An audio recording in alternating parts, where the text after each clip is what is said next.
Hey folks, welcome to Snowpal's Polyglot Software Development Podcast. Our guest today is Valentina Thörner. Valentina is a second-time guest on our podcast, so she needs no introduction.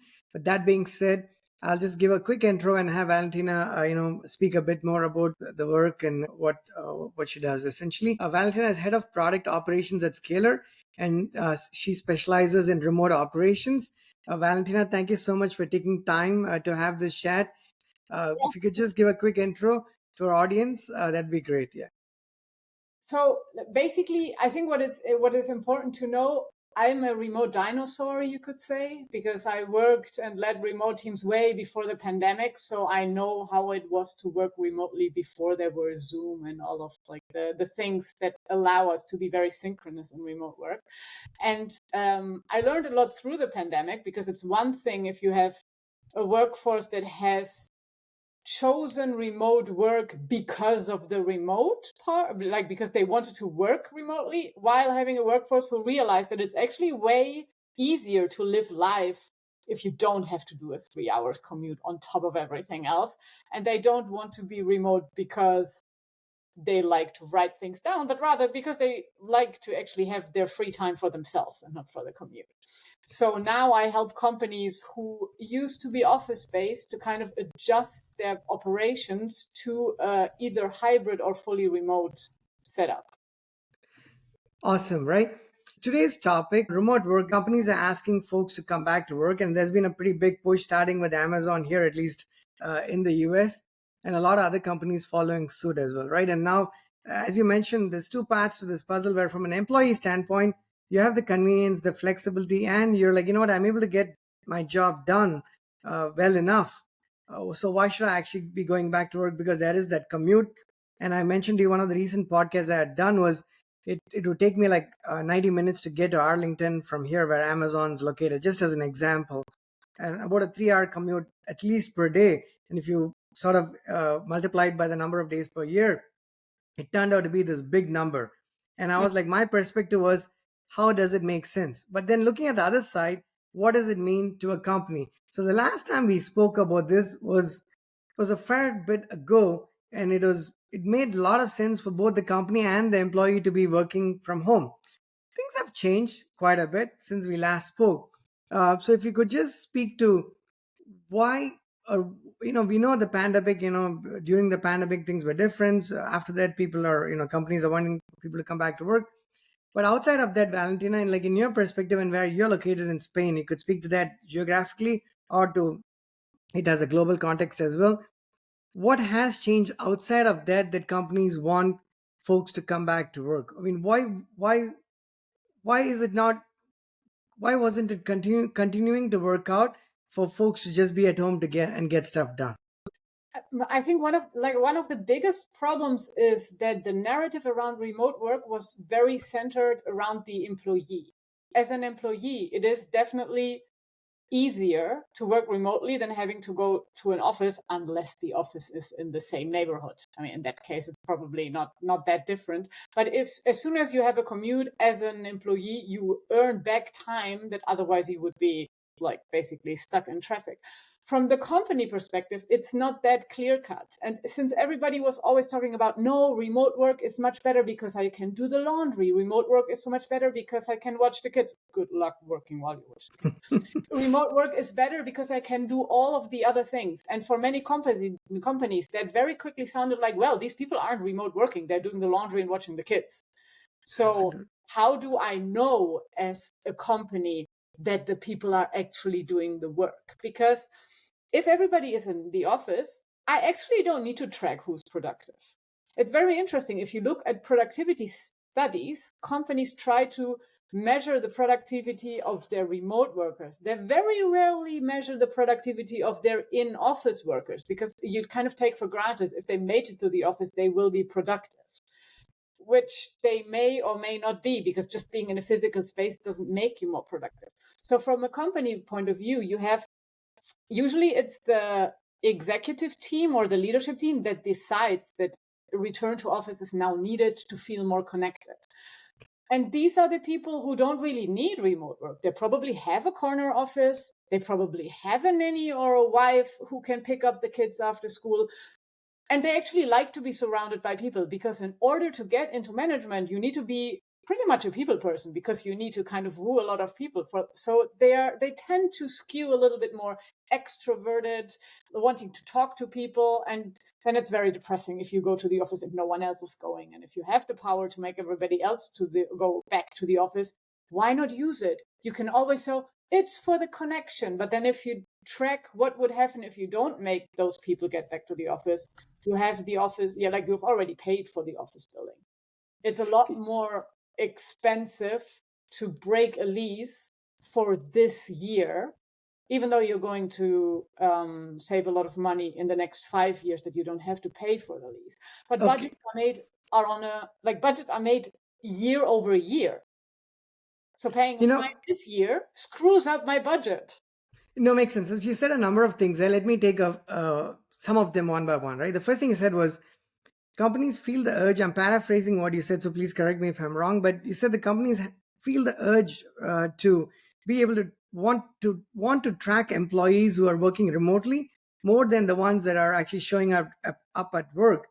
But is that the, and we can talk about companies of different sizes, but is that even the right premise? Because we know just because you show up at work does not mean you're getting things done, right? I mean, just if you took that, why is there a sense of skepticism? Is it because folks were, for lack of a better word, abusing the flexibility of working from home that has led to this transition to coming back to work, and companies pushing that you have to come back because they were not convinced that people were working the 8 hours that they were getting paid for? So in my experience, people who take advantage of the flexibility at home also take advantage of the kitchen in the office. So people who don't really want to do the work for whatever reason, because they're bored, because they're not challenged, because they have learned how to cruise, they will do this at work or in the office. They may have to put a little bit more effort to seem busy at the office, but it's people who are really productive in the office are usually even more productive at home, because it's basically they like to do what they're doing, or they just feel responsible enough to do what they're doing, even if they are bored. However, from a management point of view, I have to be a lot more present for my employees if they are at home. I have to do maybe weekly or bi-weekly one-on-ones. I have to be really clear with my expectations. I have to really be on top of what is happening. I can't just walk through the office and feel like, oh, I have everything. I saw Maria there on the desk. I guess everything is fine. I have to invest a lot more. I also have to check in with them on a more personal level, because if somebody comes in and they look like they haven't slept in 3 days in the office, you're going to ask them, is everything all right? You don't have that connection outside of the office, but you can create that. But it requires investment of time and resources from the manager. So from And a lot of effort as well, right? I mean, in other words, what you say makes sense, because if you're there sitting together, the camaraderie, the conversation, the relationships you have, and getting stuff done certainly becomes a whole lot easier, right? And from a company standpoint, while they want productivity, if the argument is between, okay, is Krish going to be working really hard 8 hours a day at home, or if he's commuting and he's going to lose some energy and he's going to be a little bit exhausted, so he's going to have 6 hours of productivity compared to 8 hours, is it possible that the company is like, you know what, 6 hours at work is just good compared to 8 hours at home? In other words, even though I'm kind of losing 2 hours of you working at home, the fact that you're there and you're able to sort of work collaboratively with the other people in the team, it's okay, it's worth the 2 hours spent there. Do people really work that collaboratively in a team? Because with I mean, the idea, this myth of, and then you have your engineering team and they're sitting all around one table and it's 6 people and then they crank out this product in like 2 weeks and it's amazing. But then the reality is one is in Dubai, the other one is in Bangalore, the next one is San Francisco, and then we have 2 people who are in London. They now all go to the office. Great. They're still in different time zones. They're still on different floors. So to return to no, what I meant in my example is everybody is actually literally in that same building, right? Not so much that they're in their offices and collaboratively working, but you take a slightly different example, right? Is that because, Valentina, that's probably the most common case where it's, I mean, are we living in a time and age where it's becoming more difficult for everybody in the team to be co-located in the exact same city and in the same building? You're talking more about people going to their offices, but still remotely connecting and working together, right? Exactly, because like even the bigger the company, the more probable is that you will end up with teams that are in different offices. So it doesn't Yeah. really matter whether they are in the office or whether they are at home. And on the other side as well, even if they are all in the office, like the last time I was in an office with a lot of engineers, there were not people around a table collaborating. Everybody was in their own on their own computer with headphones this size, trying to get all the noise cancellation that they could get, because half of the people have ADHD or are somewhere on the spectrum and just can't function in such like a big open space, which is the usual setup that we have for it. And then it's kind of, yeah, as a boss, you now see that you have all your minions around you and it's really great for your ego. I don't think that necessarily this cranks out more productivity. And there the question is, just because people say they want everybody in the office for productivity, that doesn't mean that the purpose is really getting higher productivity. What is that? What else could is a possible purpose? It's for me to feel great because my 17 people, now everybody sees that I have 17 people reporting to me. That's like corporate, where the more people you have reporting to you, the more important Important you are. you are in rank. So if you can see them, it's like basically putting your art on the wall at home. It's like, look how amazing I am. Or There's Valentina, is it also possible that when you mentioned measuring productivity levels, right? hmm, For a company that does not have that in place, I'm not talking about the large organizations that have been in the business for a long time. If I don't know how to measure the productivity levels of my team that's working remotely, I feel like it's better for me to bring them to work. But even though that may or may not be the right solution, I just don't have a better way to measure their productivity yeah, levels. exactly. So basically, you're making them sit in a seat and say this is not productivity. That's one of the biggest. Like there is no scientific definition of productivity for knowledge worker. You have productivity, for example, for support agents. Very often you say, okay, you have to do X tickets per hour. That's, Right. you can measure that. You get your Zendesk stats or whatever and you look at it. But for an engineer, But for an engineer, what if I said, like, hey, you have a product that you're working on building something, and you want to get that done in 3 sprints, as an example. Now, if to me that's a way to measure. I'm talking about the most trivial, simplest way to measure productivity. So from a company standpoint, I'm like, hey, if I have a team of 6 engineers, product managers, the team in totality sitting where I'm located, I'm able to ask them, say, hey, Valentina, what's going on? Are you done? Are you close to being done? And so on and so forth. So there is that way to measure productivity. is it though? It just means that the people know more or less how much they can get done in 3 weeks. Is it product? But then it doesn't matter where they are, because you could also just send a Slack. You are now in the office, potentially disrupting somebody who's thinking very deeply about the problem, which actually lowers productivity. I couldn't agree more with you, because for someone like me who's worked most of my life remotely, even pre-pandemic, like most of my career, you feel like you want that space to think Mm. when you're doing some work. Now that goes to, you probably know pair programming and mob programming and whatnot. I've done some work in that capacity, but to me, when somebody's talking into my ears while I'm actually writing code, uh, it just doesn't work. It doesn't work for some people. It maybe works for other people. So sometimes, companies come up with a methodology and a structure and a design pattern that they think is going to work, because that's like the coolest thing that seems to work in some part of the world for certain scenarios, and then it's shoved down the throat for everybody, and it Yeah. certainly doesn't work well. Like, I don't know, like for you, for instance, if you had to do a mob, whether it's programming or something else, where you're constantly connected, somebody talking to you through the earpieces all day long, will I that would work for you? hour and then I would like lie on the floor and cry or something.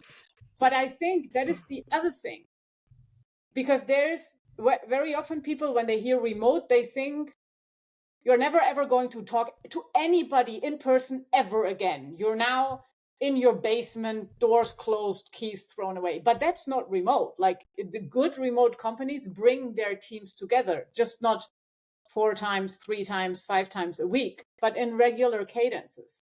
So the question is, if you do pair programming or mob programming or whatever, how can you bring people together at a cadence that makes sense for your company? And there your mileage may vary. There are companies who say, okay, every Monday we do a kickoff of the week and we do that in person. Great. Right. Or there are companies like Airbnb, for example, they get together every 2 to 3 months with a squad, define what's going to happen in the next 3 months, and then everybody goes home and works. And then they come back together and lounge. And it's like, there are some tasks that are better, that happen better when you're connected to somebody. And there are some tasks where you do not require everybody else in the office to sit around you. And what I'm really disappointed about with many of the return to office mandates, there's a blanket, everybody needs to be in the office for 3 days. Some say you have to organize with your team so that you're at least in the office during the same day. But I've seen a lot of return to office mandates that don't even mandate that you are in the office with your colleagues. Then what's the point? You're talking about return to office mandates that do not require that they be at work all 5 days of the week. You're talking about a scenario that's hybrid where Mhm. they're expected to be at work. Are you seeing more of that? Like, what if you had to do a non-empirical data, but in from your experience, are you seeing more hybrid work? Or are you seeing more 5 days return to work? Yeah, I see more hybrid work. Wow, that's At interesting least because in Europe, it's more hybrid than full return to office, unless everybody lives in a very close commute. Like, we don't have people who do 3 hours commute here. And that the US, I think, expects a little bit more of their employees in terms of sacrifices to actually get to work. But so here, what is like hybrid the is what is more the average commute like where you're located? What would be an average typical an commute for hour. somebody? Each way, right? An hour each way. Yeah, yeah. If it's more than an hour, you move. So let's say it's a couple of hours. Now the thing is, if people are, let's say you're going to be working at a certain organization for long period, your expectation is you're a full time employee. You expect to be there for long periods of time. Then you might probably take the pain to relocate because it makes sense. But when you start a family and you have children going to school and whatnot, the relocation is a lot harder than Hmm. it appears, right? Let's say I live 30 miles west of Washington DC, and I take Amazon as an example because they're one of the larger Yeah. companies that mandated that in the area. I'm not picking on them. There's a lot of other companies that do that as well. But for me, when I did the podcast, if I took the train and did some walking and whatnot, it would be 90 minutes at the very minimum between Hmm. the time I leave my house and I get into that space there. Hmm. Now, if it's another an hour and a half to come back home, You don't there see is it. a certain amount of energy that's lost. Now, the younger you are, probably, I don't know, maybe you have more energy to lose, but as you get older, that it makes a significant difference. Yeah. Now, even if it makes complete sense from a company standpoint for everybody to be there, do you think it's a scalable model? There's two ways to look at this the way I see it. I'm this large company. It's a brand name. I do brilliant work, and there's not very many places that you could go to. So I don't give you a choice. I pay you a good Hmm. amount of money. There's a lot of benefits and flexibility. So it's sort of like bonded labor, but just highly paid bonded labor, if you will. Yeah, but you can only make that happen if you're Google, Amazon, Facebook, and I don't know, Microsoft. If you are a little company that no one knows, you can You don't probably, have the clout, right? You just don't have the clout to make that happen. yeah. Now, which means if you took that as an example, if just because Amazon did it, I know a lot of companies have kind of followed suit. And now a lot of people I think a lot of companies have been wanting to do this, but they didn't want to be the bad, quote unquote, bad first person to do it. They just waited for somebody else to take the heat, and now you could follow suit. Now I see a lot of companies that are nowhere near the size of Amazon Hmm. that are still requiring that people come back to work. And I've talked to a lot of people. I think personally, from an employee standpoint, nobody seems to be stoked. Even though they have beautiful buildings, there's free coffee, everything looks fancy and everything. You're like, you know what? All of that dies down in a day or two, right? It just depends on the person. Like, I've never been attracted to fancy buildings. To me, a simple Krish's rat hole that he doesn't have to commute 2 hours a day seems more attractive than a beautiful building out there 30 miles away. But to each their own. Do you know people personally, Valentina, where they're like, you know what? I actually like being there. It doesn't matter how long the commute is, I would rather be there. So I know people who I prefer to go to an office because there is too much distraction at home, or I'm not at the salary level where I can have an extra room in my house to set up a home office. Like that's also a thing. Like if you have to work from home and the only space there is a kitchen table, like that's not great. Then you'd rather go to the office because it's a lot more convenient in terms of the day-to-day work. Now, these people usually could also be served by co-working. Like there is more in this world than just your kitchen table or your home office and work. Like there are third spaces. Even libraries are amazing to write reports. But then again, it depends on whether your company policy actually allows you to work somewhere To be remote. able to That connect, exactly, to be which able to is connect from. completely other, like Pandora's box. But the people so I know people who like to go to the office, and I think what we're going to see in the next 5 years, because you say return to office, people don't quit directly. They But did. are they beginning to think about quitting and looking? Like it's the first kind of germination that starts with, huh, okay. And then at some point, somebody who's very well connected leaves. And then it kind of It the opens the door, like the flood gets out, and like right? more and more people leave. But it's something that takes 6 months to a year until it actually starts happening. And then I think what's going to happen in the next 3 to 4 years is people are going to self-select. If I want to work in an office, I'm going to find a company that does an office, and I'm going to see if I can get the salary so that I can work relatively close to the office. If I cannot work in an office for whatever reason, I'm going to specifically look for companies who allow for remote work or who have a hybrid setup. And that's one of the effects, which is very interesting. Like there are some studies coming out around this now.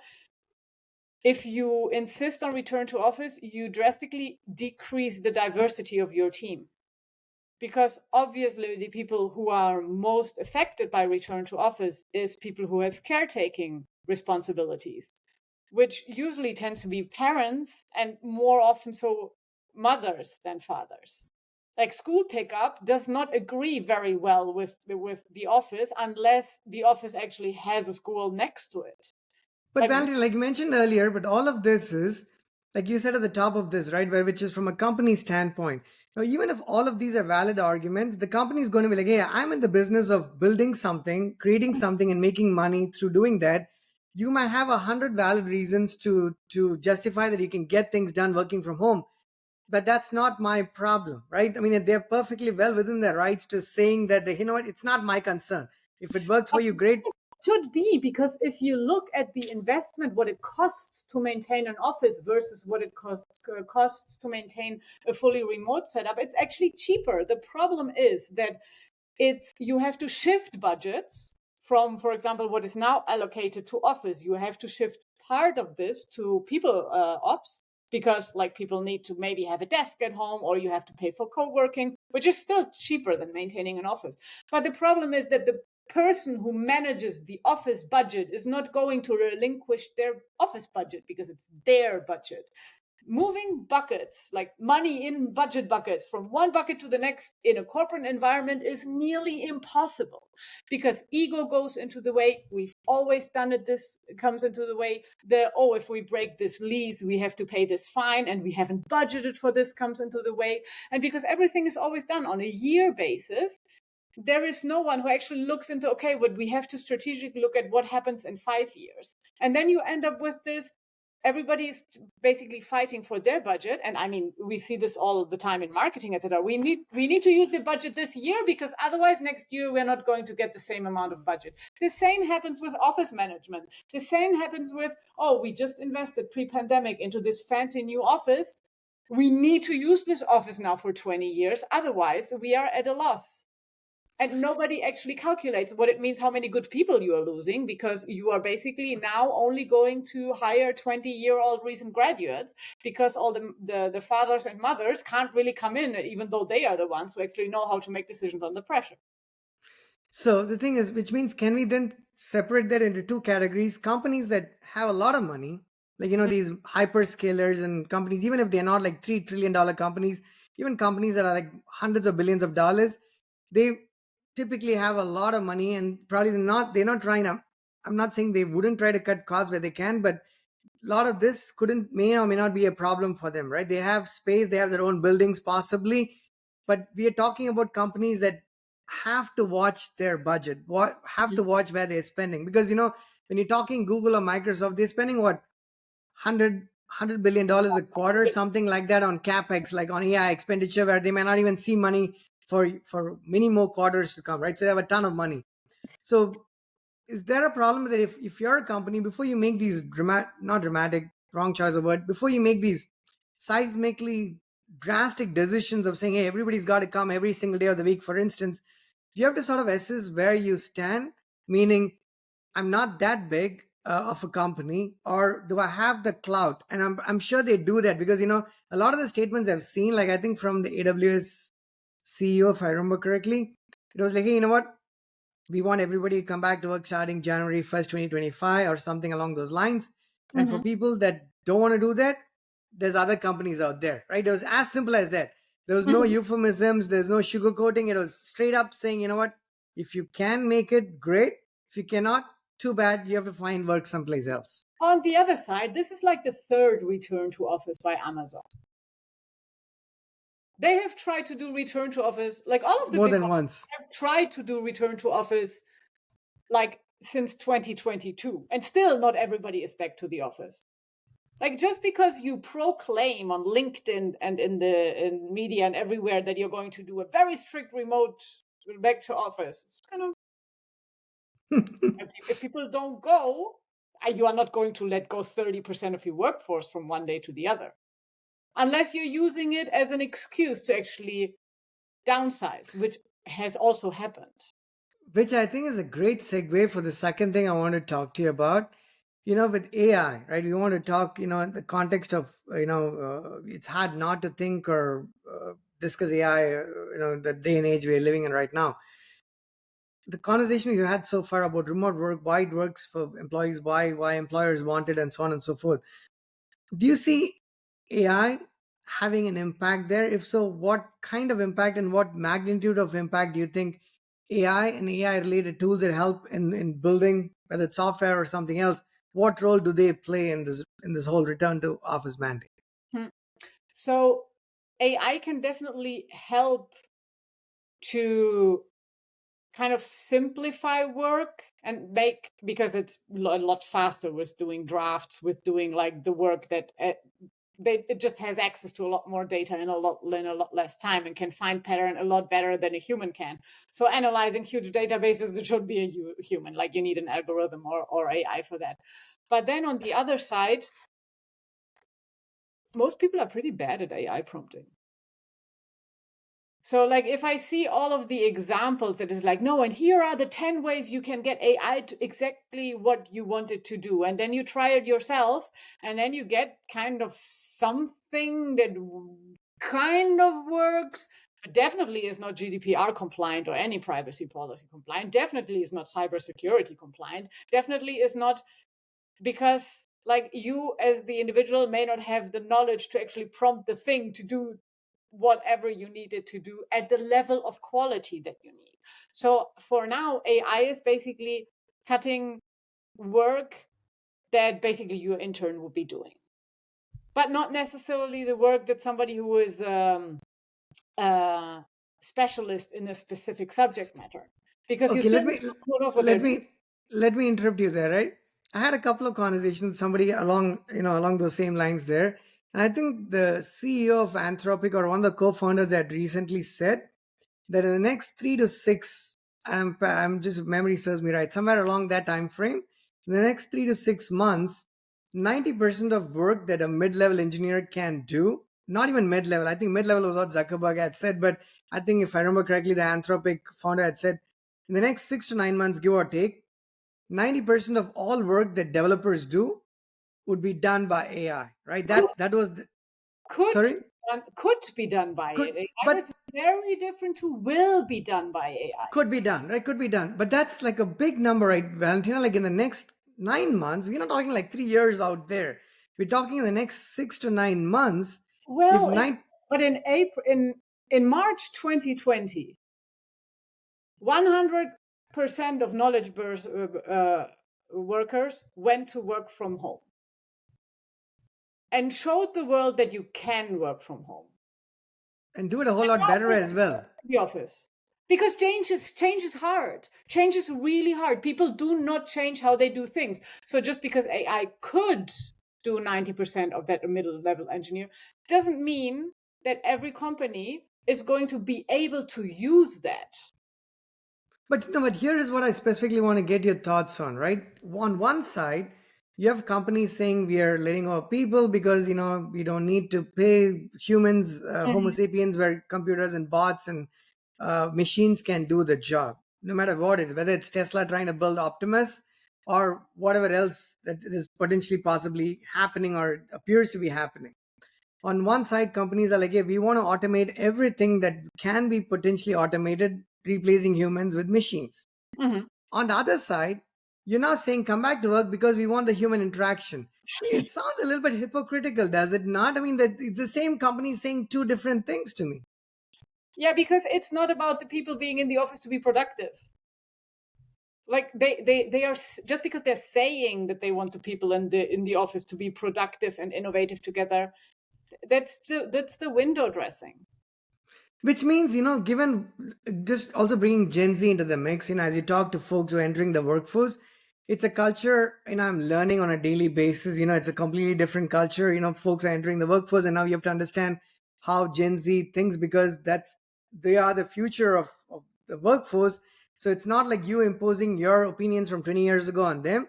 It's more adapting to how Gen Z is going to think. Whether you agree with everything that the current generation thinks or not is a moot point because they are going to be the future of the workforce, Yes. right? Whether it's language and culture and behavior. And now when you talk to people, the Gen Z, from what I understand, and for correct reasons, I don't even disagree. They're not interested in being boxed into a cube. They're not interested in clocking time, 9 to 5, 8 to 4, whatever the time is. They want all of that flexibility. And now you have avenues, right? Why is everyone mesmerized by YouTube as a career, as difficult as it is? It's because you see people traveling and eating and enjoying what they do and being their own bosses. And then they seem to be making a lot of money. And now you're like, why should I be boxed into a cube? So you have this Gen Z, the next generation that's coming into the workforce with a fair bit of different culture. They want this flexibility. They're growing up in a world with devices and whatnot, right? Very different from And they 15, have 20 years done ago. a lot of their schooling and their first work experiences remotely because they started. Very, very good point, right? Very good point. A core, the formative years for folks who were in high school at the time or were in college, whether they liked it or not, they were used to it or they were exposed to it at the early time. And now you have a company that says, you know what? Nope, you got to come to work 5 days a week, 9 to 5 or 9 to 6, whatever that time window is. And it's usually not even 9 to 6. A lot of these companies, you are working like 8 hours, 9 hours, a lot more, right? Yeah. So you have to spend 3 hours on commute, 9 hours at work. So it's 12 hours of your day. It And doesn't they seem pay like people are 55. going to be. So will there come a time where with AI and with bots and automation and where engineers are expected to do lesser because the tool does a lot of your work? Like when I sit there in front of an IDE right now, before I start typing, it's starting to prompt and trying to gauge what I might want to type, right? So you need, the world's population is increasing, right? There's going to be more people. The jobs are going to decrease or at least change dramatically because of AI and all the machines and automation that's out there. And then you have the next generation of folks entering into the workforce with a different culture. The combination of all of this means that there's going to be a variety of permutations and combinations, which means a company cannot, even if one company says this is my rule, take it or leave it, it doesn't sound to me like every other company being inspired by a big one is going to actually be a scalable model. I mean, what do you think? Do you think it's a A lot scalable of model? people are going to leave it. You will, if you tell them take it or leave it, they're going to say, okay, fine. Because also, like, if you add to this that most of the people that I know in their 20s, late 20s, they aren't even saving for a down payment because they know that they will never be able to afford buying a house. So they actually don't have this goal anymore, making as much money as possible so that when they're 30, they can buy a house and get married and have kids and like do this whole kind of traditional American dream style of like, because in your 20s, you see the housing prices and you see the starting salaries, and it doesn't take an AI to understand that this is not going to work out.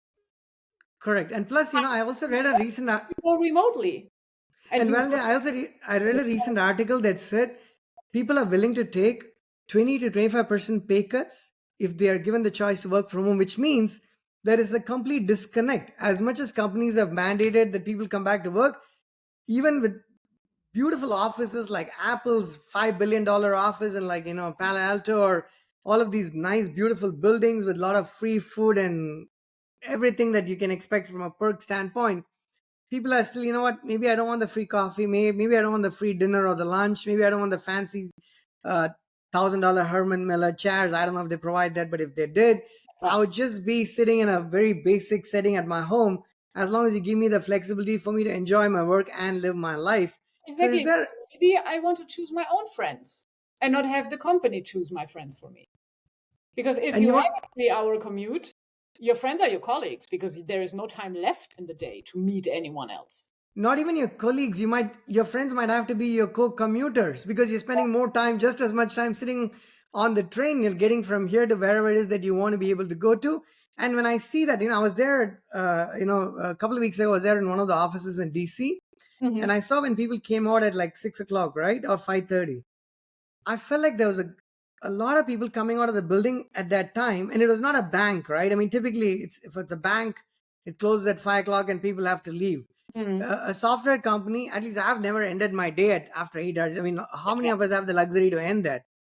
But when I saw that, it told me that people are ready to go home, right? Because I was surprised to see so many people come out of that product company at 5:30, and I was like surprised, because I thought people would go in at different times, work longer or shorter, and then sort of come back, leave at different windows of time. But no, it was very unique to me, because I've not seen that, at least in my experience in the US before, where come 5 o'clock or 5:30, a whole bunch of people are leaving a software company to go home. That told me that maybe it's a different culture, right? Maybe the culture is different from before, and maybe people are actually not wanting to spend those extra hours at work despite getting those free lunches and dinners and whatnot. Definitely not. Because I heard back in India, I don't know how true this is, that if you work beyond a certain time in the evening, these large companies actually give you free dinner. And since a lot of the workforce is a younger workforce, they not wanting to go home or buy food or prepare food at home, they're like, you know what, maybe I'll work an extra hour or two and then I get my free dinner here. To me, it seems bizarre that you're actually changing your lifestyle to suit the needs of the perks. Should it not be the other way around, where you get some perks but you have your lifestyle that is not defined by the perks? Mhm. But that assumes that you actually have a life that you can go to, and that's the thing that happened during, like, in that window post pandemic where you were already able to meet again with people, but you didn't have to go to the office 5 days a week. People actually got a dog, started to have a hobby, like moved in with their girlfriend or boyfriend or whatever, and suddenly there is something to go home to. Started dancing lessons in the afternoon, did yoga in the morning before works or something. All And of that now sounds the like company happy says, people. we get you free dinner. Yeah, So, but Valentina, all of what you mentioned there, ballet, dance classes, yoga, all of it people want to do. So it's going to make them happier, right? I mean, at the end of the day, you're going to become happier. yeah, So the companies are saying, I'm just playing the devil's advocate here. A happier person working remotely, and typically when you're working remotely, tell me if you disagree, you don't ever end up working 8 hours, because your day never ends. You're not even sure when your day started or it ended. So you end up working a whole lot longer, right? That's at least been my experience and people I've seen. You're mm, working from home, you may not be at your desk every minute of the day during the 8 hour window, but collectively, during the course of the day, you've certainly worked a whole lot longer than 8 hours for sure. that is a very US American perspective. In Europe, most countries, you have to actually, like, the hours are tracked and you are not allowed to work more than X hours a week. Are you serious? Yeah.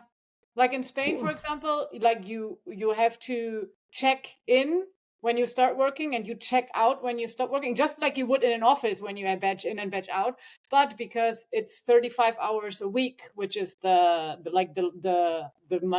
weekly workload legally in Spain, 35 hours, like you are not allowed to work more, because if you work extra hours, the company has to give it back to you either in vacation or like as overtime.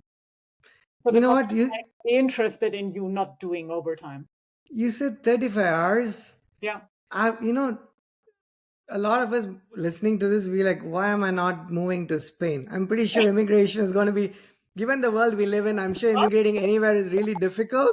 But you probably know, right? It's 35 hours a week is almost, correct me, right? You tell me if you think otherwise. It's unheard of, like in a typical US, at least Oh yeah, yeah, I know. The US is a like, oh, software company. no holidays. Because And in Europe, holidays are a right, not a perk. Like you're legally, wow. it's part of your salary, basically. Like no one would not take their holidays. So you that bodes for a happier society. Now, I'm not saying one place is more perfect than another. People are like, oh my God, are you saying that? I'm not saying that, but in general, if people are kind of able to do what they enjoy doing, if they're working certain number of hours and they have a life to live, the hours that they actually do work will end up possibly being more productive, in my opinion. Because I'll give you an example. One of the CEOs in India had not too long ago had said that he thinks the next generation of Indian people, at least in India, should work 70 hours a week. Right? That's what he said. He said they should work 70 hours a week. And people rightfully took offense to that. They're like, oh my God, you're saying we are expected, because people are already working like 50 hours, 55 hours a week. And his expectation was, if you have to compete with certain economies of the world, you're going to have to work 70 hours a week. Now, if you're a company, you make a lot of the money, right? In other words, that is honest, that is the truth, right? You are the majority shareholder. The bonus that you get probably makes sense for you to work all of those Makes sense, but not for everybody, because and people are not signing up for that. And then they asked other CEOs back in India what they thought about this, and one of them actually said people are taking weekends. People only work Monday through Fridays. And I saw this video, and I'm like, he's got to be kidding me, right?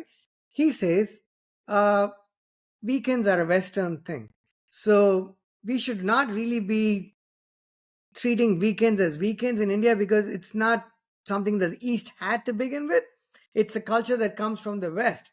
And then people are like, okay, if that came from the West, a lot of the software that you're building right now is actually for the West.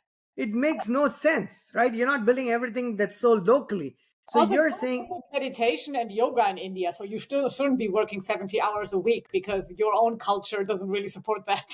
Yeah, and who, tell me, unless you're working for yourself. Now, I run a small company, and I don't count my hours, but that's because it's a small company and I want to do what I'm doing. Nobody's telling me to do that. It's my choice. Yeah, That's perfectly all right. If you're working 100 hours a week, and if you're able to do it, it's your if it comes to your prerogative. But yeah. if somebody told me to do that, that doesn't come across as fair. So the reason I mention all of this is, we're talking a world where some CEOs are saying you better work 70 hours a week. Some are questioning why you should have weekends. And then Hmm. you are, on average, a lot of people in different parts of the world are working longer, a whole lot lengthier hours as well. And then you have a lot of the other issues that happen in the world on a daily basis. And you have Well, AI coming in. there's lots of there's lots of research that actually shows that working more than 6 hours a day, actually, like your productivity and your attention to detail and your results after that are basically like zero. So, which means I would like to do if you did a social experiment, taking the exact same person, working for the exact same company, both remotely, and doing the 3 hour commute from, like, say, this part of DC to Arlington, uh, do you think there will be a significant difference? Let's say you took somebody of the same How- demographic. It depends how well defined the job of that work person is. And that's one of the problems. Like if you read role cards in different companies about like what people are responsible for in their job, they are not always very clear on what actually the responsibility is. And it's very difficult to be productive and result oriented if you don't really know what is expected of you. So if you give somebody a very clear indications, by the end of this week, I need this, I don't know, report on how our competitors use AI within their product development. Like, go interview people, go research, go talk to AI, figure out what others are doing until the end of this week. And then you can basically compare. But very often it's like, oh yeah, you are the engineer. Like, do we have this sprint? And then if you're in the office, you're just going to make it, you will make your work last 8 hours or 9 hours or 10 hours because you're supposed to be there for 8 to 10 hours. Here, like for example, I'm never as productive as when I have to pick up the kids at 3 because it's a short school day. I get everything done that I need to get done before 3. The days where the kids actually have extracurricular activities and I only have to pick them up at 6:30, somehow the same amount of work lasts until 6:30 because it's only then that I have to pick up the kids. So like it's like this whole, it really So depends work what needs to be done, and then you do it in the time that you have. And if somebody tells you you need to do it in 70 hours, well, I guess you'll do it in 70 hours. But you're So not in going other to words, double the amount. work, aptly said, right? Work tends to expand to fill that time available, right? As simple as that. Now, I want to also, I think I heard Reid Hoffman, the LinkedIn founder, if I remember correctly, I don't want to misquote somebody. He said that, people who work for Elon Musk, there's two kinds, right? The answers that he gets. He's like, hey, I thoroughly enjoyed working for Musk or Musk's organization, Elon's organization, but I never want to work for him again, right? Yeah. That's one kind of people. And there's a second category of people that says, I thoroughly did not enjoy working for Musk or his company, right? I completely disliked it as much as I possibly could. And I don't ever want to work for him again, right? So there's only two kinds of people, just in his example, No one wants to where work there ever no again. one wants to work for him again, right? So, but now, you talk about him having XAI and X and SpaceX and Tesla and endless number of companies that he's able to, run and lead and being the world's richest man in the world. Now, there are people who would like to work for somebody like that, right? Because, you're doing amazing stuff. I don't mind the work pressure. Because, the example, I think the way, at least I understood what Reid had mentioned was he, people are considered as I'm not, I mean, nobody's indispensable, but they're considered more as disposable. I don't know if I'm using the right word or the one he used, meaning, hey, if I don't find enough value in you being here, I don't care. I have something that needs to get done. Mhm. If you can do it best, you're going to be here. If you cease to become the best person to get it done, understood that all companies are there, not for profit, right? For profit organizations. So you want to hire the best person, make sure they do the best job. But different leaders treat people very differently, Yeah. right? So I told myself, you know what? I might buy a Tesla. I might, use Twitter, which I don't a whole lot, but I could never ever see myself working for one of his companies. It's just not me, right? It just wouldn't fit my personality. Mhm. So for people that for who that works, they want to pick up the job and then be happy about it. So Yeah. all that I'm trying to say in a long-winded manner is everybody is unique. Every country is different. The cultures you mentioned in Spain 35 hours, in the US it's different, in India it's different. There's cultural differences, there's AI coming into the mix, there's more automation, more robots. So how do you see the next, I'm not asking 5 years, 10 years, Valentina, but the next 2 years, 2 to 5 years, if you had the crystal ball and you were able to see the next 2 to 5 years, how do you see the workplace change, not just in terms of remote and otherwise, but just in terms of automation and AI and humans and employment, and all of that, right? I mean, do you find yourself anxious, concerned, excited? Where do you find yourself? So for the next year or two, to be very honest, I don't think that much is going to change because people are surprisingly resistant to change. Like, I do think there will be a lot of opportunities, and I think we're going to see a lot of disruption in terms of startups who are going to disrupt bigger companies that just can't move as fast as the small startups. But I don't think that the way people work, like if you've worked in a certain way for 30 years, you're not going to completely revamp the way you do your daily work in 6 months. do you have a choice? The question is, that's a great point you bring up. Do you have a choice? Do you have to make changes? Like, do you even have a choice not to want to make those changes? So if you are a very small company, let's say you have 5 people, you can force these 5 people to make the changes that you think they need and get them on board, etc. But if your company has 200, 2,000, 20,000, 200,000 people, it takes a lot of training, convincing, bringing everybody on board to actually get the change. So you will have little pockets in the company. I mean, a lot of corporate companies, at least in Germany and like in Europe, where like privacy is a bigger concern than in the US, they don't necessarily allow you to use ChatGPT or Claude on your work computer,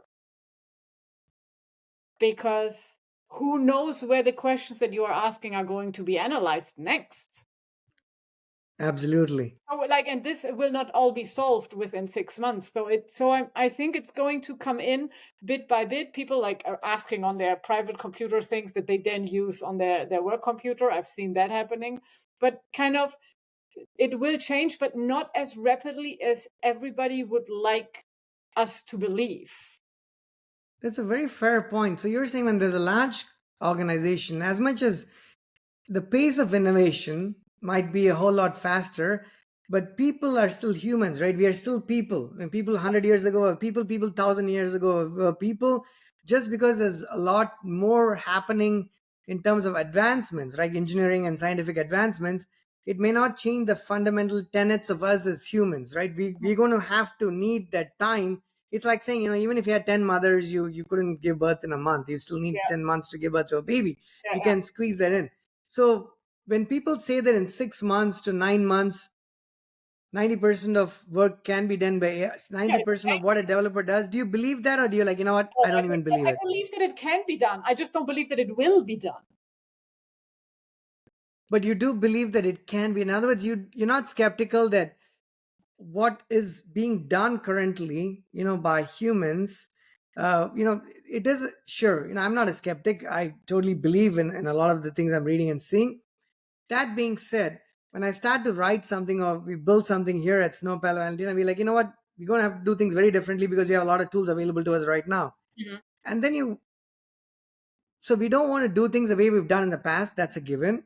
Yeah. At the same time, I find that we expect a lot more out of these tools because you read that AI is doing this, that, and everything else. And then you start doing something that's fundamental and concrete that needs to happen, Hmm. and you feel like you still have to do a lot of it. You sometimes trying to want to become lazy because, hey, I shouldn't be doing this because the tool should be doing this for me.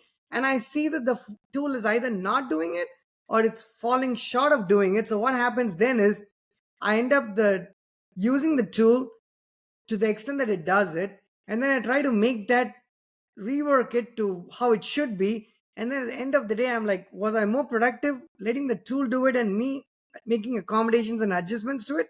Or Yeah. should I have just approached it the old fashioned way and just leverage the tool where the tool actually significantly and meaningfully added value? I mean, do you Yeah. see what I mean there? Yeah. Basically, we are on kind of date 3 with AI, and you still think everything's amazing because you fell in love with that person, but you are also already getting slightly annoyed that they chew too loud when they're having their dinner. Like, it's kind of this kind of figuring out, and then everybody has to see for themselves how much they can actually live with annoying things and how much they can't. Like, one of my biggest frustrations specifically with ChatGPT is, and like now I've just it has kind of become a side hobby. So my blog, Empress of Remote, on Substack, uses a lot of pictures of, because I'm Empress of Remote, I always ask for like a lady in a ball gown with a tiara writing a book, talking to a friend, welcoming people, but it's always kind of the same persona. Getting ChatGPT to not do a super plunging neckline where you see boobs all over is almost impossible. Like, I can tell it's winter, it's cold, she's wearing a coat, she has a high neckline, then she gets a choker, but you still have like the neckline down to the area bar, basically. It's like, what? Like, I just, yeah, obviously, because the image of women on the internet that the thing has been trained on skews very much in a certain direction. You know And then what it's you're saying there really makes depends what you want to use the thing for. And then sometimes it just gets so frustrating because I know exactly what I want and it just doesn't understand me. Because the societal idea of what a woman should look like is very different to what a woman actually looks like. you made a great point there, because one of my other guests mentioned something very along those lines, which is AI is very good at looking at large amounts of data, through these large language models or even with small language models, and coming up with answers based on what's transpired in the past. But that's because it's based on that data. But as humans, you hopefully are a little bit more creative. Now, I'm not saying AI cannot be creative, but I still have to understand what creativity means in the context of AI, because AI is dependent on large amounts of data. But the data is because something happened a certain way in the past, and it can only extrapolate that however meaningfully so, and even as good as it gets in reasoning and whatnot. Yeah. But as a human, you can think about something that has never ever been thought about in the past. Now, I need to understand how an AI would do that, because since it hinges fundamentally on data, and data is something in the past, right? Things have already happened, It occurred, actually doesn't transpired. hinges on data, it hinges on patterns within that data. Because Patterns with it. AI doesn't really know anything.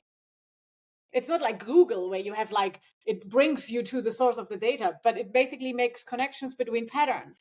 And if the data that you feed in is biased a certain way, and we all know that it's biased white male between 30 and like 25 and 35, then like you get results that make a lot of sense if you are in exactly that demographic. But if you are not exactly in that demographic, then things don't appear as they don't reflect your reality, they reflect somebody else's reality. And it's very interesting because as a human, at least, you can get to the point of awareness that you see the bias, but AI can't see the bias because it is the bias. Very well said. Very, very well said. So, which means, when I graduated like 20 years ago, even I didn't know what I exactly wanted to do, but I knew I was interested in software. So at least there was a, what, let me pick up a job that where I'll be a developer and whatnot. It was not as straightforward, but at least it was not super difficult, because a lot of people were trying to get into that space, and I'm like, what, that seems interesting. I enjoyed. Let me try that as well. But somebody who's graduating today, I want to know, what kind of advice would you give? Because I'm just personally, I'm not even sure, because things are so fluid, and you're sort of at an inflection point. And I think back at my favorite poet, Robert Frost, the poem Road Not Taken. I feel like you're at that point. There's no turning back, no matter which way you go in life in general, for the most part. So how should you, as somebody who's either entering the workforce, or close to getting into the workforce, or been there a couple of years, early days for you, that's one category of people. Yeah. I want you to tell me what you think. And the second category of people, just being more selfish, someone like me who's been doing this for like 2 decades, but now I'm going to have to do things very differently. I mean, at least I'm the kind who doesn't want to do the same thing over and over again. But even if I were, I wouldn't have the choice to doing it that way. So I have no choice but to change, even if I didn't want to change, right? Hypothetically. How I should these two categories of people approach the next several years of being in the workforce? learn how to ask good questions. I think knowing a lot of things has kind of lost a little bit of value, but asking good questions, I mean, asking good questions is basically also the basis of all prompts for AI. But like, ask good questions, don't believe everything just because a machine told it to you. And there is always a third option. Look for that third option. Like AI loves to put things into black or white because you always get only one answer, which is presented to you as the correct answer, even if it's hallucinating. In Google, like if you ask something, or in any search engine, you get like 27,000 results, and then you can kind of pick and choose, and you can see that there are different opinions about specific topics. What happens now where people stop using search engines but actually just ask AI, they get one answer. And then you have to actively look for what are the other two options that are out there. Because it's the only way you can kind of fact check the answer that you got, and also kind of open your own horizon. Also, how do I look at how do I? Here's what I specifically want to ask you. How do I? I'm getting out of college. Somebody's watching this, listening to the podcast. They're like, you know what? I'm trying to get into the workforce. How should I approach my potential career choices? Because let me give you an example. As somebody who's been building software or running a company for years, I, I'm a developer, right? That's what I am. I do different things, but at the core of it, that's what I like doing. That's the only thing I know how to do better than most other things. Mm. I'm not saying it's the most difficult thing to do, but it has been a fairly difficult thing to do, like building software, right? I wouldn't say, at least for me, it's been the easiest thing to do. Now, if AI is able to, if going by a lot of these founders, Anthropic founder or Mark Zuckerberg says, by the end of this year, they're expecting Meta to, maybe have a lot of the mid-level engineers be replaced by AI, for instance. I'm So really interested in who's going to be their senior engineers 5 years from now. totally, which is a great point. If all your mid-level engineers are machines, then they have to progress their career to becoming like senior engineers or whatnot. Or the idea is like you replace them too, maybe 3 years or 2 years down the road. But my question here is, if a software engineer, a good one, a fair, decent one, can be replaced by AI, and tell me if you think otherwise, it's just my opinion. There's a lot of other jobs. I'm not saying software development is the most difficult. I'm saying it's complex enough a job, at least in my opinion. There's a number of other jobs that can be more easily replaced, in my opinion, if you can replace a software engineer's position, which means for somebody who's getting into college or somebody who's graduating from college, what are some, like, if they were listening to this or watching this thinking, what are some fields that I should enter into? What is there a safe industry? Is there a I safe don't job? What should I be doing? I don't think there is a safe industry because the world is changing too fast for that. Like, okay, maybe the people who do like bathrooms and like sewage system, etc., and the people who work at the morgue, people are only going to go to the bathroom and people are always going to die. So those things are, I think, pretty safe that they're going to continue to exist, but everything else is in flux. So for me, it's more like find something that you can get deeply invested in and that you love learning about. And if it's the social life of lemmings, be it the social life of lemmings, it doesn't matter. You're going to find some. Yeah, you can only figure out your secret sauce, your superpower, by applying and learning new things. Like, my major is I'm a political scientist. I run product operations at a software company. And no one could have predicted that for me.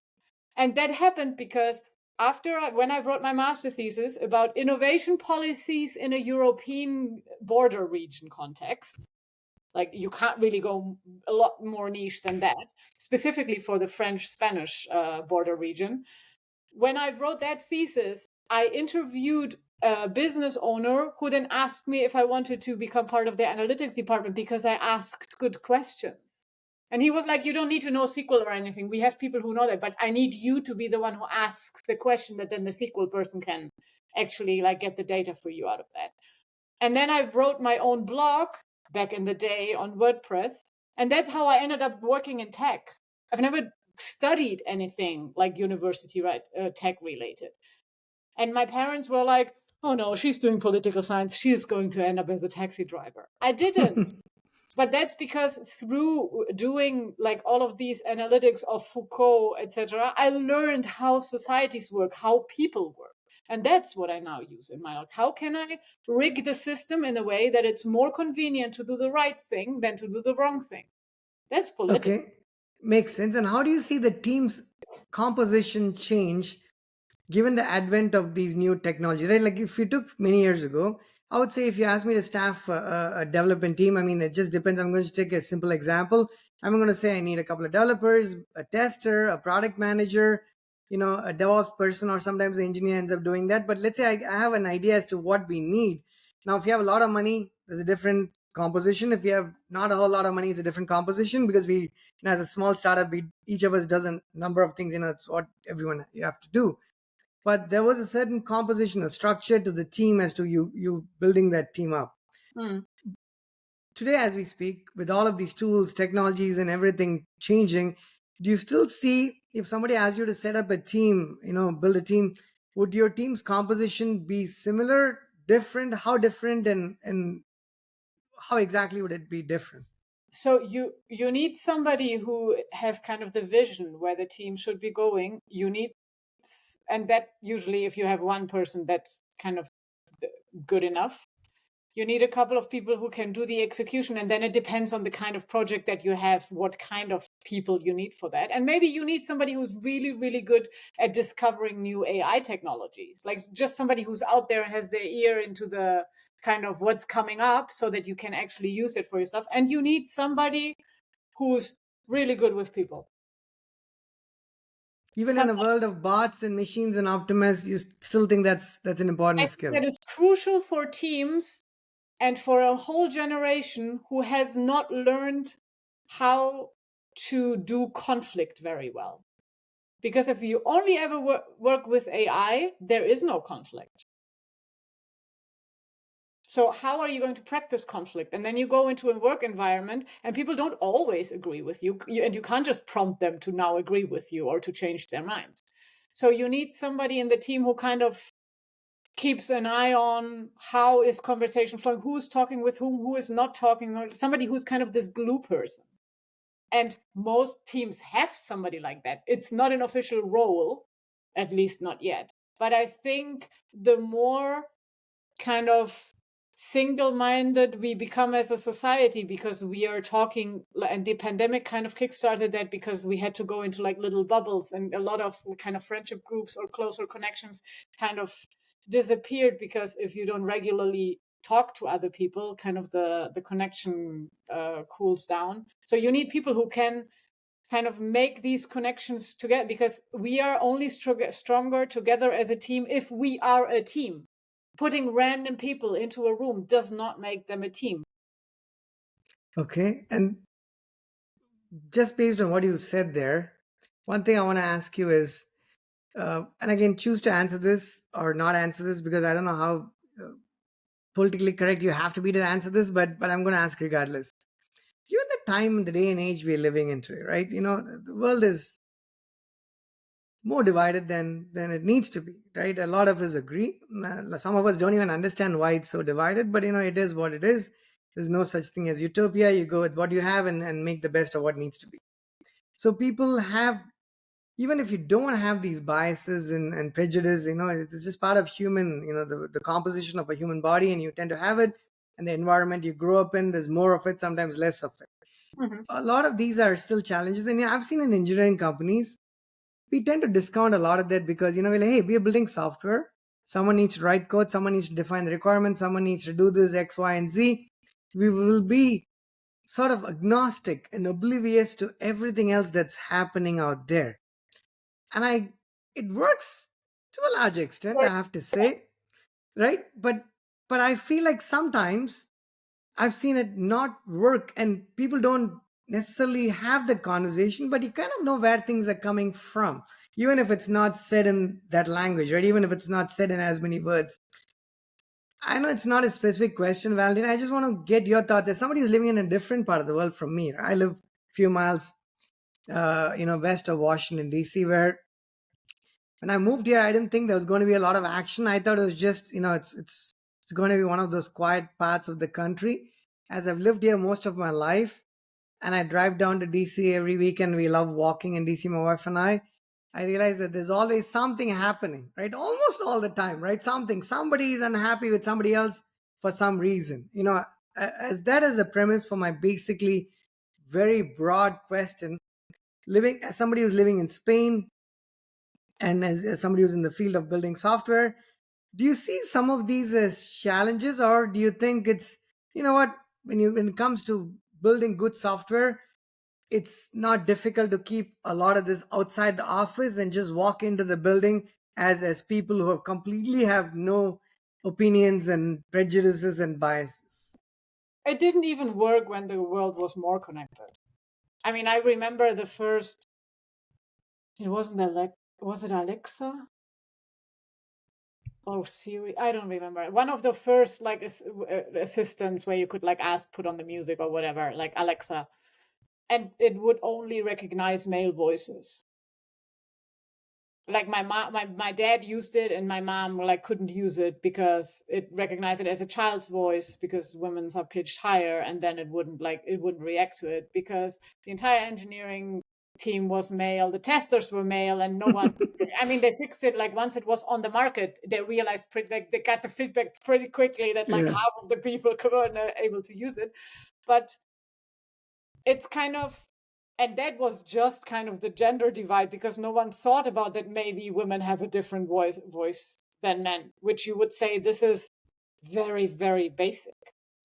And with software it's the same. Like if you have a very monolithic team that is only, I don't know, 20-year-old recent college graduates from the same zip code, you're not going to be able to like be as inclusive. And I don't mean inclusive in kind of a theoretical way, but in target market inclusive.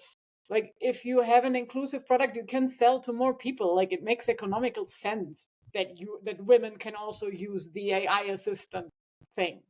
Like that's the thing. Like you cannot just stay in your bubble. And the problem is AI is certainly making the bubble smaller for everyone, because not just AI, algorithms in general, like LinkedIn only serves us what it knows we will like to see. Facebook only serves us opinions that they know we agree with.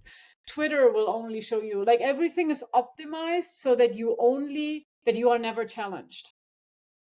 And I think that is a problem, because growth happens because you encounter information that does not mix your worldview, and you start investigating and you start learning something.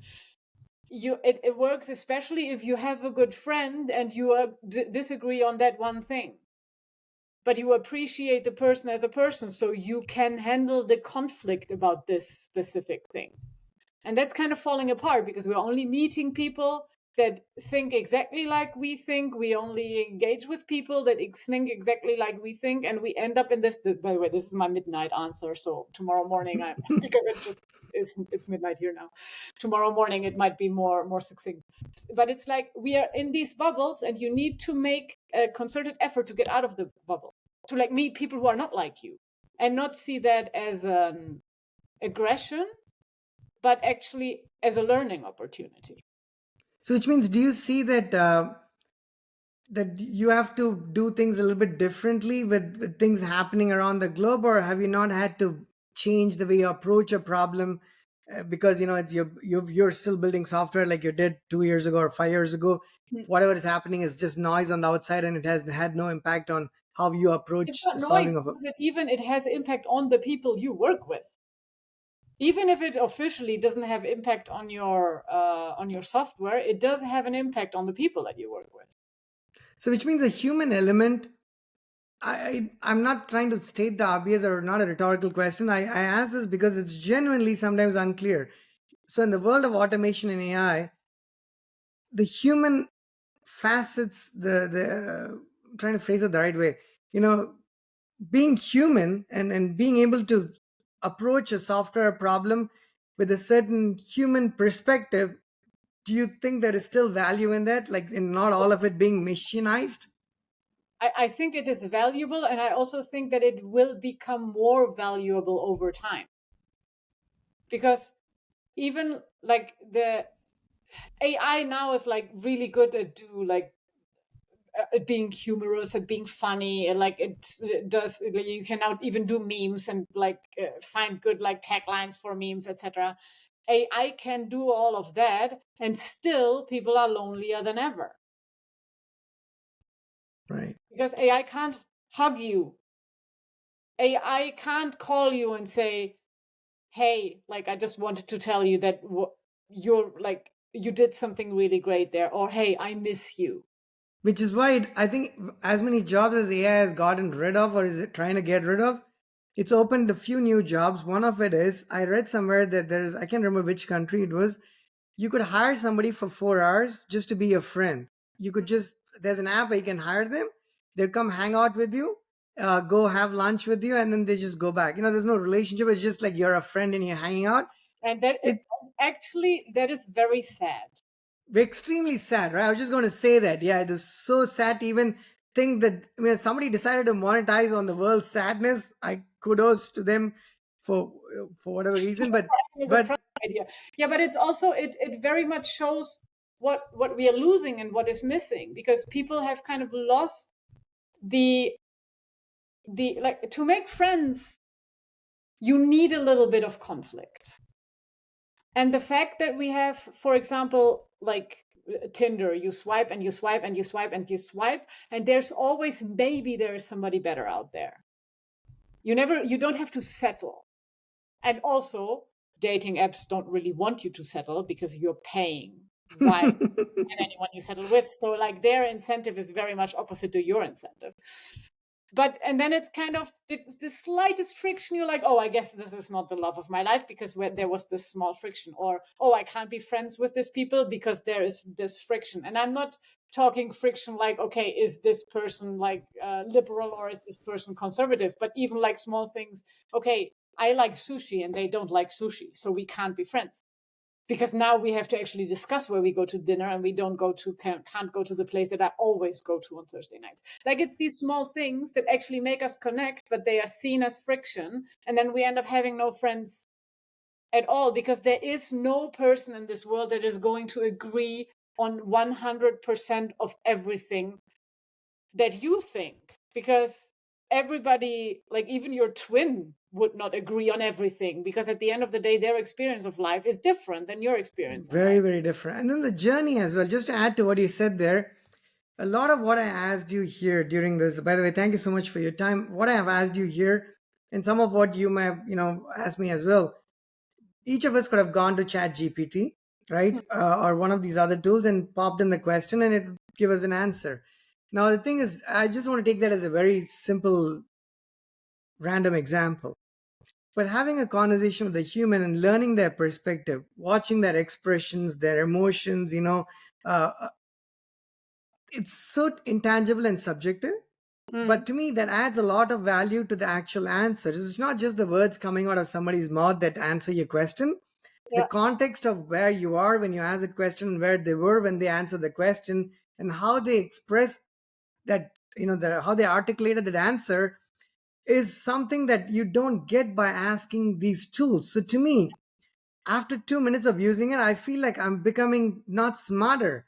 The idea is to use these tools to become smarter, but I actually take a slightly different opinion there. There are times when I've actually not try to tell myself that, Krish, you have to be doing lesser because the tool is smarter than you and it can do more. Mm. And I've learned it has not actually been the case, and it's been quite the opposite in some many cases.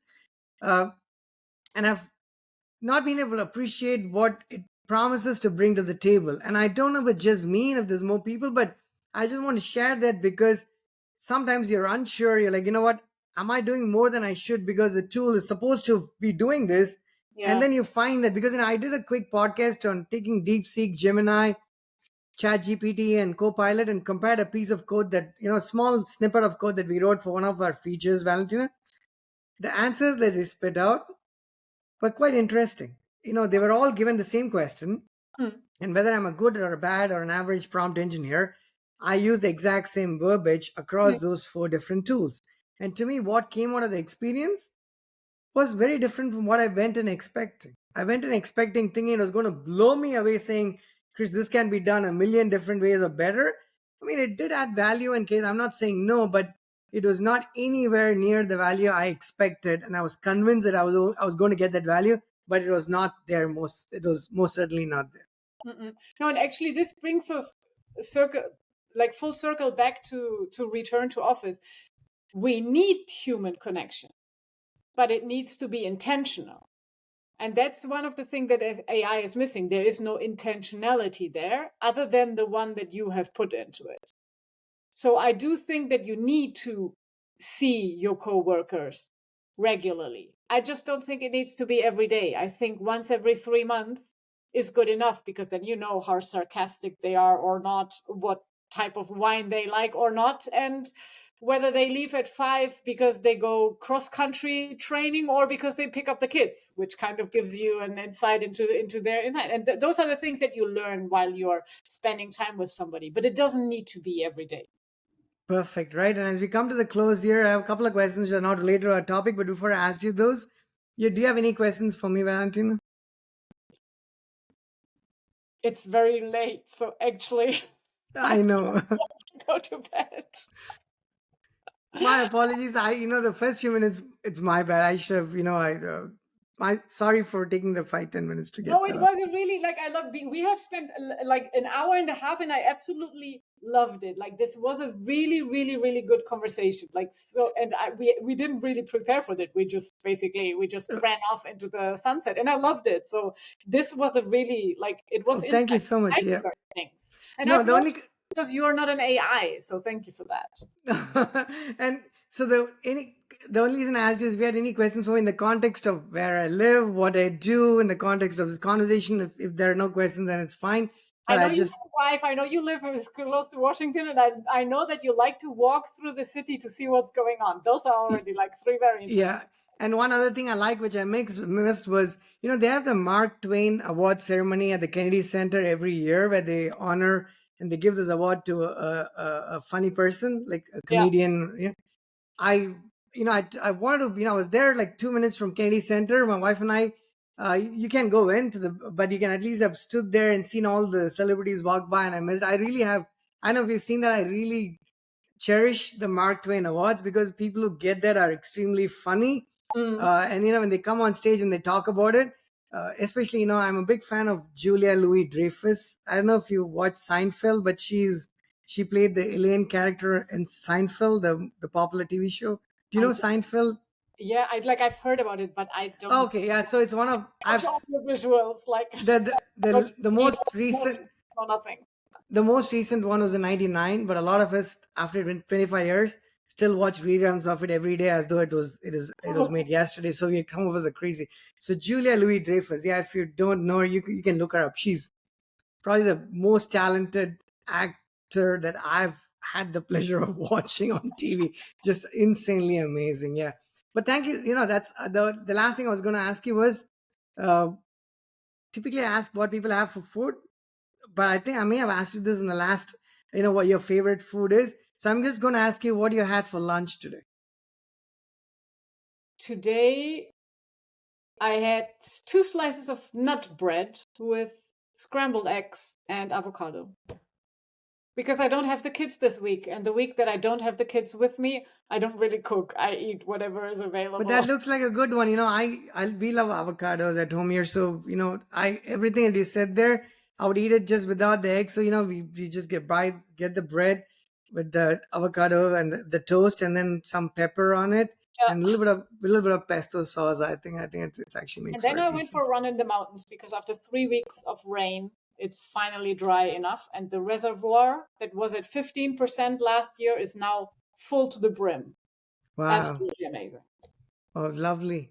Awesome. Thank you so much, Valentina, for taking time to having this conversation.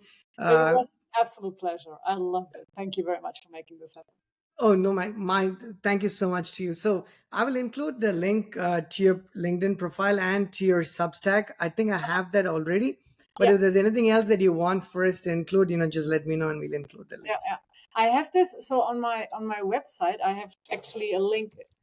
Let me check what the exact it's 101 things that you probably didn't know about me. I'm currently redoing my website, but this exact page will definitely make it to the next design as well. Was that Substack a different link as well, or is this the one you're referring to? You can get from some. I think in the footer you have the Substack is Empress. And here you have really 101 things, and if you click on each of them, they open up and you get the details about it. So you can learn a whole lot about me there. Oh, this is beautifully organized here. And That's perfect. Yeah, it's empressofremote.substack.com. Perfect. Awesome. We'll include these links here so people can check this out as well. Yep. Thank you so much again. I cannot wait to, give it to the team to sort of start publishing this. Much appreciate your time. Have a good night and I'll talk to you soon, Valentina. Thank you very much.